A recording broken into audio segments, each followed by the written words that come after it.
Awesome. See, I told you it was going to be emotional. I'm going to do my best to keep my emotions in check tonight, but um, there's going to be some things that are extremely touching to me. And that song Highway 20 Ride, I mean, I don't know what your Highway 20 is. Is it, there's every one of you sitting in this room has a different story, a different path, a different journey that they've been on, past hurts, um, failures, so on. So just reflect on what really is your Highway 20. Maybe I don't know, take a couple minutes just to journal about that. I'll give you just 1 or 2 minutes. If you don't want to journal, maybe talk to somebody next to you about that Highway 20. It's always really, really healing to share with somebody. I'm not going to ask anybody to share in front of the group tonight. We just don't really have the time for that. At the end, I'd like to mingle and hear some feedback from people. You get together and talk about what you guys learned. But go ahead, take a couple minutes to journal.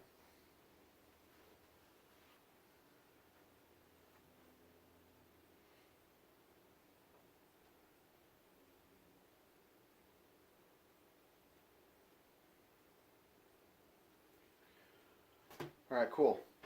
So I'm gonna get right into my story.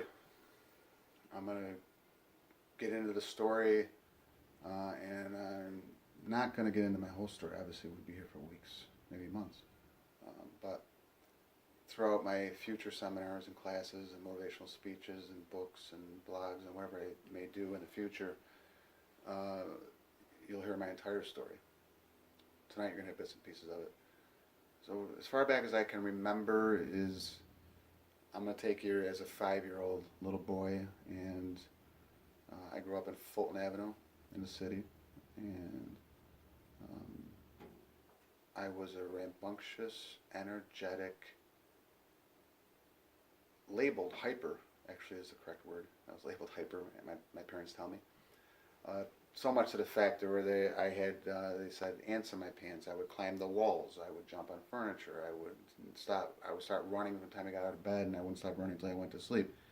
Because of that, my parents didn't even get invited to people's house. Oh, little Marky's coming? We're busy that night, or the dinner party's full. Sorry. So that was the little boy I was. I was full of life. My mom said I woke up and I had wide-eyed wonder. I ran to and fro. I was mischievous. My brother and I got into so much trouble together in the city. And I had an innocence about me, as every 5-year-old little boy does. And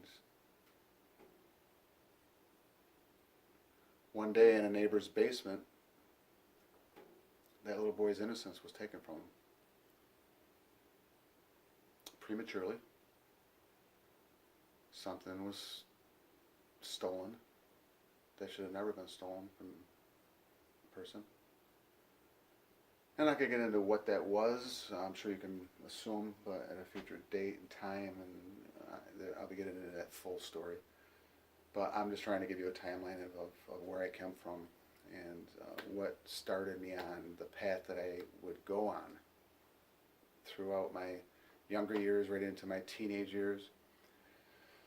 And I became a fighter. I would fight anything, everything, anybody that wanted to fight me, I would fight. And reflecting on it, I really never knew why. And I really never knew why I was such a bully. Why I was so mad and angry that I wanted to beat everybody up.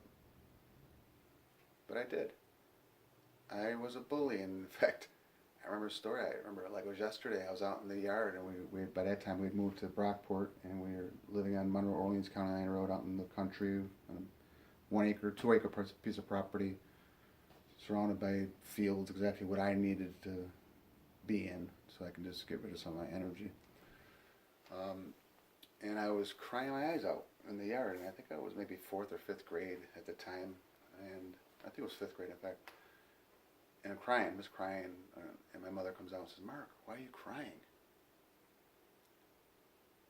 I said, "Because I have no friends."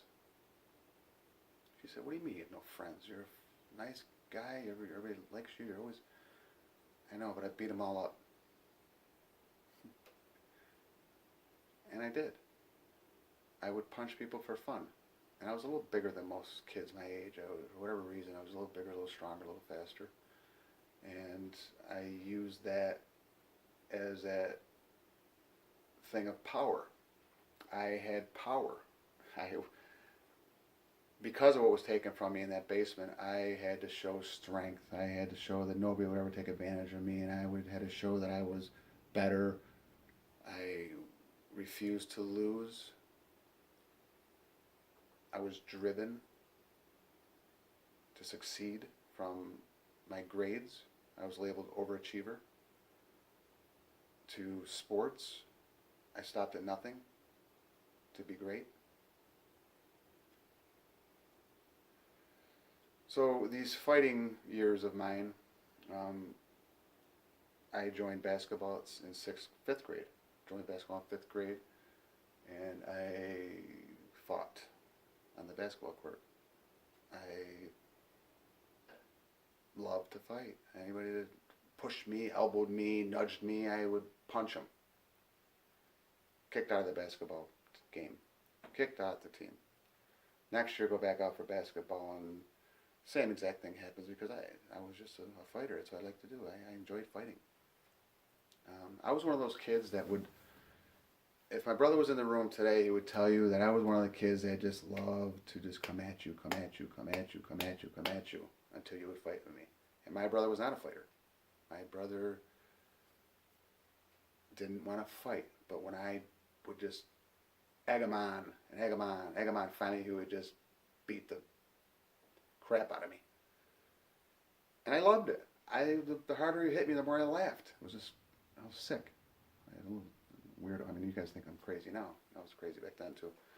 So one day I'm out in the yard, same exact thing. I got my brother on, and here comes my dad in the afternoon, coming home from work, and there I am in the yard, and my brother punched me in the face, and I'm down on the ground, and I'm crying, and then I get back up, and I come at him again. And my dad's out of his car by now, and he's watching this whole episode going on in the yard.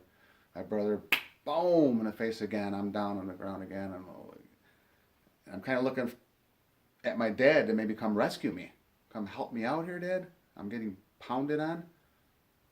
He turned around and he went in the house. Why? You know why?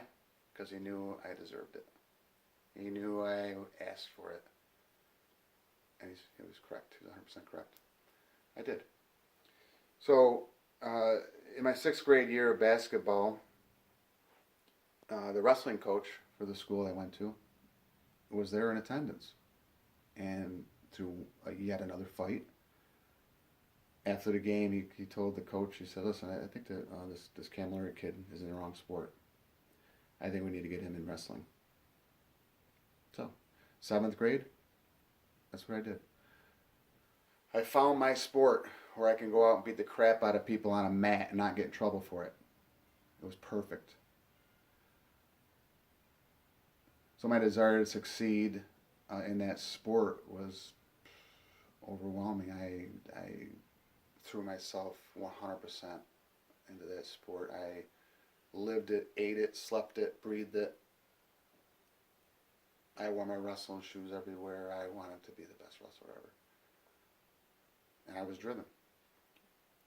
And I attribute it back to that little boy in the basement that was never going to be second best. Was never going to have someone be better than him and take advantage of me, be more powerful than him. So I was driven. I'm going to get a little more into that story a little later into because I know that wrestling is going to come up in some other stories, and because it was such a huge part of my life for so many years, that it was my release that I needed to release. It was really my help. I needed to get my frustrations out on other people. So that's a little bit about me. What I want to do right now is I want to try to really get ourselves in a state of learning, of openness, of receivership. Get ourselves in a state where we're going to, for the rest of the class, we're going to really be in a different state of mind. And I'm going to lead you through just a short meditation. And if you've never been in a meditation before, really all it is just kind of just reflecting and getting yourself in a state through breathing and body scan where you get yourself in the optimum state for receivership, meaning that you can listen better, you can focus better, because I'm going to go through a lot of stuff, I'm going to say a lot of things, and I don't want you to miss anything. I really want you to be present, mindful of what I have for everybody today, including myself. I'd like everybody to close their eyes.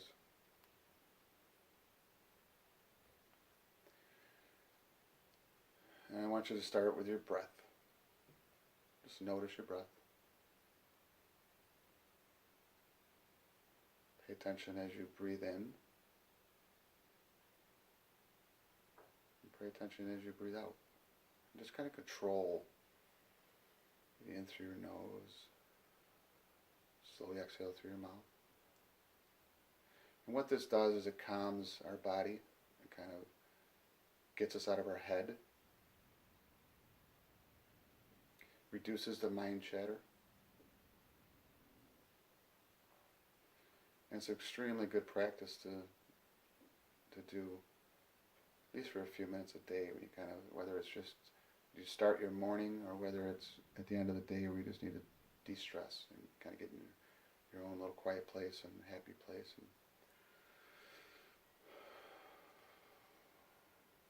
so once you're able to control that breath and notice that breath, you let go of anything in your mind and try to really empty your mind and just be present and think about what I'm saying. Just listen to my words, my voice.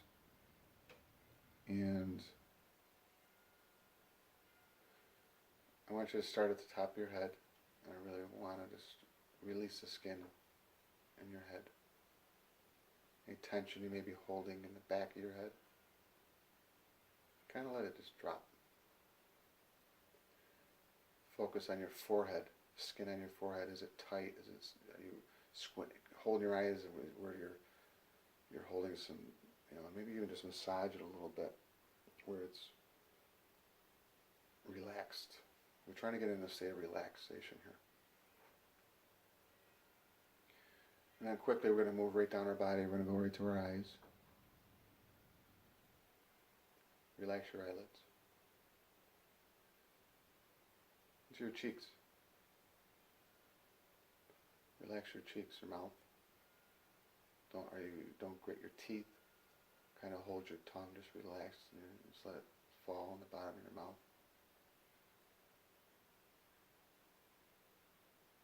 And down to our neck. Really focus on the back of the neck because that's where we really hold a lot of tension. And then right down to our traps, the muscles that are connected to our neck. To our shoulders, let's let those just be loose. And then from here, I just want you to envision that it's kind of almost like a candle with wax just melts. I want you to let all the stress and negative thoughts and things about your day and things that really maybe aren't going so well for you in your life, just let them go. Let them just melt right down your body from your shoulders down to your chest, down to your abdomen, down to your thighs, to your knees, over your knees, down your shins, over your feet, and right through your feet. And just watch all that stuff as it melts with the wax and goes right into the floor, right down through the floor, right into the earth. And release it.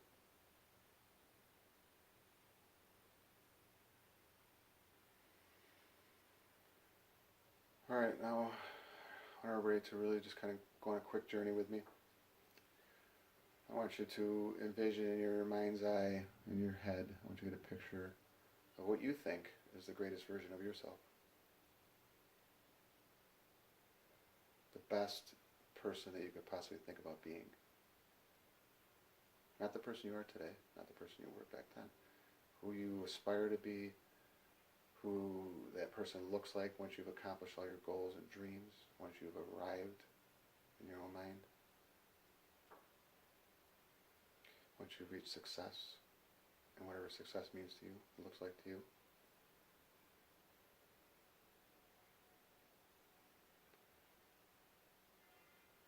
I want you to, in that person, in that body, I want you to visualize yourself just going to your happy place. Whether you teleport yourself there, whether you get in a boat, whether you get in a plane, whether you get in a car, whether you walk. I want you to go wherever the place is on this earth that you feel the safest, that's your happy place, where stress can just be gone for a few minutes, a few hours, whatever it may be. Everybody has that place. So I want you to visualize your greatest self there.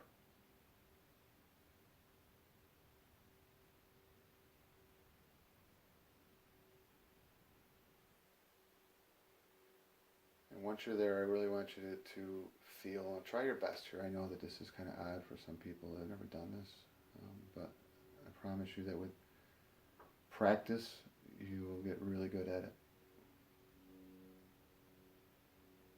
Stay with me, because this is really, really important.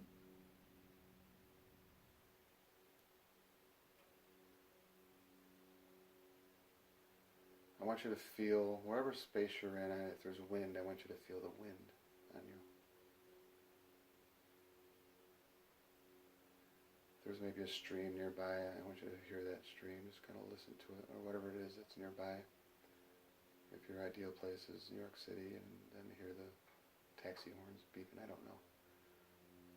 So hear whatever it is, just be present in exact space you're in, your happy space, be present, feel the air, hear your surroundings.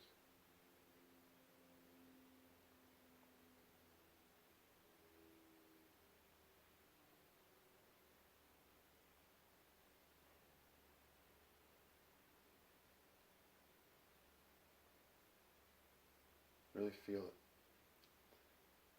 And I want you to smell like you're really there. Your mind is so powerful if you just let it be.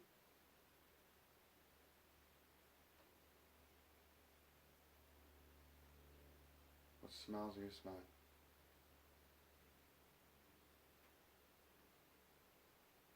And as you're feeling this, I want you to really feel at the bottom of your soul that you really are that person.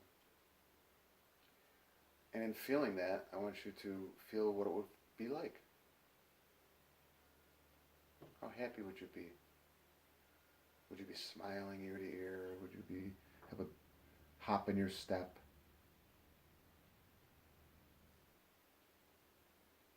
Just feel how it is to be that person that you aspire to be. And to be finally at a place where you've accomplished your goals and dreams.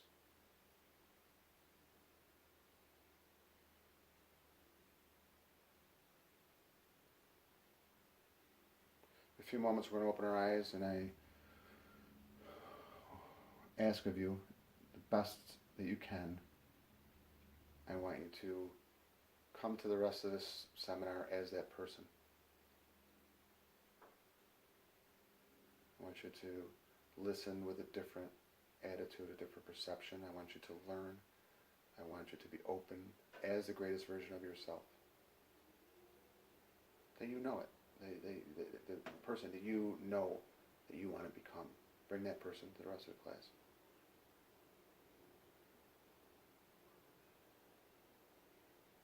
All right, cool, guys.